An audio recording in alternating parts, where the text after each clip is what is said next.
नमस्कार दोस्तों, सुंदर एग्जाम एकेडमी में आपका स्वागत है। तो आइए चलते हैं CBLR 2018 रेगुलेशन 8। तो रेगुलेशन 8 में जैसा कि हमने पहले पढ़ा है कि जो भी पर्सन लाइसेंस के लिए एप्लीकेशन देता है और रेगुलेशन 6 में एग्ज़ाम क्वालिफाई करता है, written as well as oral, 7 में ग्रांटिंग का परमिशन मिलता है। तो ग्रांट करने के लिए तो उसका क्या होता है, आइए पढ़ते हैं। फर्स्ट रेगुलेशन 8 का execution of bond and furnishing of security. First पढ़ते हैं, before granting the licence under regulation 7 the PCCC shall require the successful applicant to enter into a bond in Form D and where specified a surety bond in Form E for due observance of these regulations and furnish a bank guarantee or a postal security or national saving certificate or fixed deposit receipt issued by a national bank in the name of the PCCC as the case may be for an amount of 5 lakh rupees for carrying out the business as a custom broker। तो custom broker को business करने के लिए, licence लेने के लिए PCCC क्या करेंगे, एक बॉन्ड लेंगे जो फॉर्म डी में होगा, स्पेसिफाइड होगा, और श्योरिटी बॉन्ड होगा फॉर्म ई में। और वो जो बॉन्ड होगा, सिक्योरिटी होगी बॉन्ड की, वो होगा पोस्टल सिक्योरिटी या नेशनल सेविंग सर्टिफिकेट होगा या FD होगा नेशनलाइज बैंक में, और वो नाम पे होगा किसके, प्रिंसिपल कमिश्नर ऑफ कस्टम और कमिश्नर ऑफ कस्टम के नाम पे। और कितने रुपए का होगा, 5 लाख का होगा। राइट।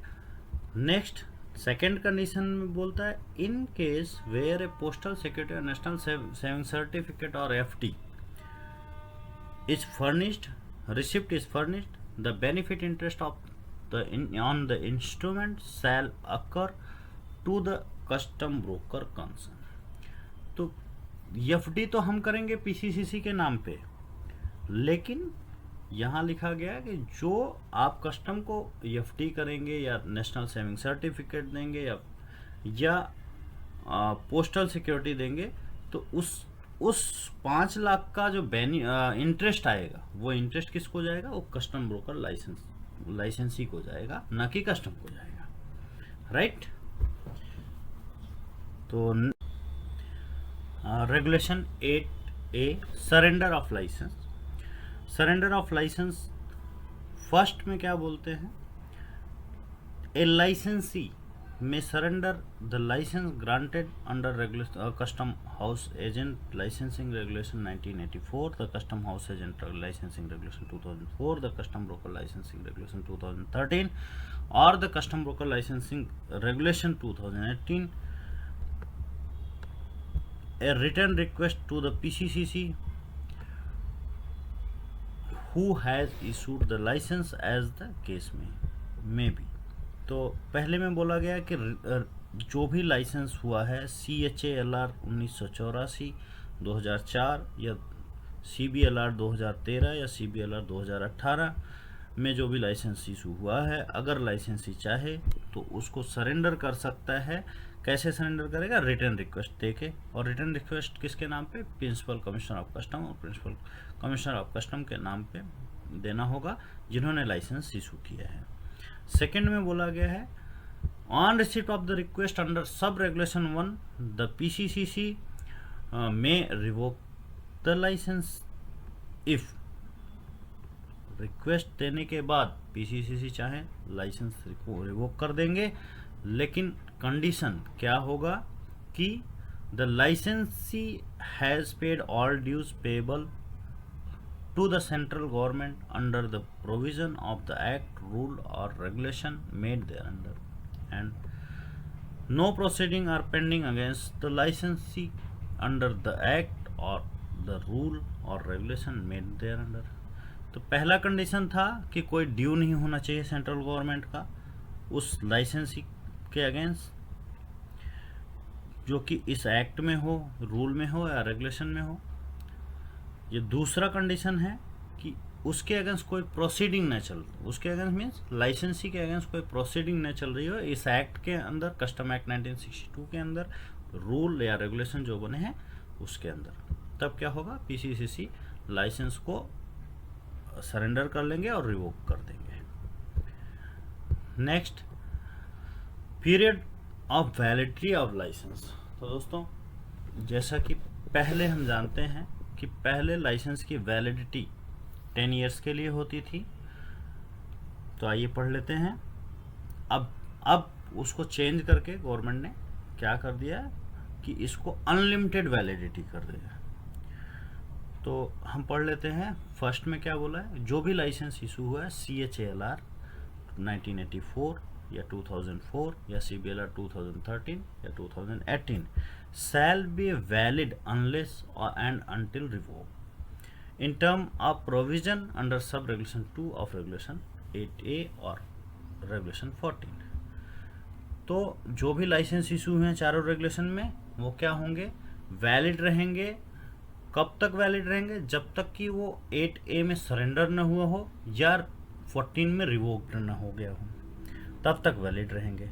सेकंड बोलते हैं, notwithstanding anything contain above the licence shall be deemed invalid if the licensee is found to be inactive for the period of 1 year. अगर ऊपर जो लिखे हुए हैं उससे संबंध न रखते हुए लाइसेंस इनवैलिड होगा, कब, जब लाइसेंस पे 1 साल तक काम ना किया जाए, लाइसेंस लेने के बाद 1 साल तक काम ना किया जाए। अब एक्सप्लेनेशन देते हैं।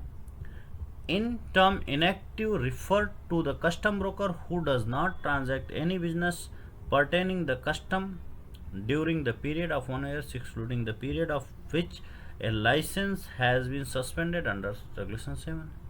तो ये 1 साल कहाँ से कहाँ तक माना जाएगा कि 1 साल तक आपने काम न किया हो, लेकिन अगर कोई लाइसेंस सस्पेंड रहा हो, रेगुलेशन 16 में सस्पेंशन की बात होती है, और सस्पेंड अगर किया हो कस्टम ने, वो टाइम इनएक्टिव पीरियड के लिए वो माना नहीं जाएगा।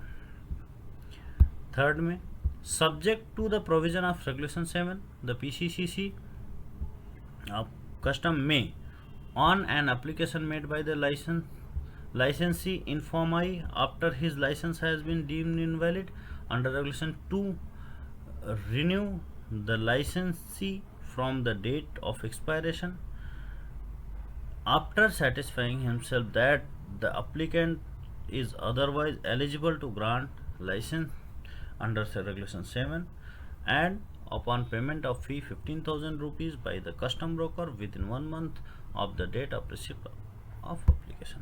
तो क्या होगा, जो इनएक्टिव हो गया है, ऊपर लिखा गया था 1 साल में इनएक्टिव हो गया, इसमें लिखा गया है जो कि 7 में लाइसेंस ग्रांट हुआ है PCCC के द्वारा। एप्लीकेशन लाइसेंस किस में दिया था, फॉर्म I में एप्लीकेशन दिया।